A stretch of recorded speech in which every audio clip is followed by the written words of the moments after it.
programu analize imamo izuzetno veliki broj trgovina gde su profiti trajali, gde je čekanje za profit trajao 1 dan, a algoritam najšire slike, šire slike 5, se nalazi recimo na 12 meseci time frame ili 6 meseci time frame, gdje jedan candlestick traje 6 meseci. Znači to je najšira slika koja pokazuje neki algoritam.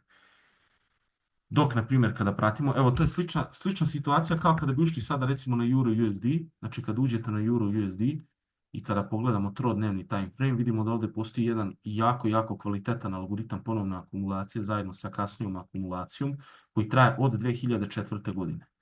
Znači, to je tačno 20, koliko bi to bilo, znači to bi bilo tačno, pa da, tako je, znači 21 godina je prošlo od tada. Evo, što ovo već ovdje početak kad je krenuo preliminary support da se formuje već je 2005. Tako da 20 godina. Ali u suštini profit koji smo mi imali, koji je nama ovdje trajao bio u programu analiza, mislim da je bio negdje oko 17 dana. I to je bio prvi trade koji smo imali 17 dana za profit gdje neko na $200.000 nalogu napravi 2.000 evra za 17 dana.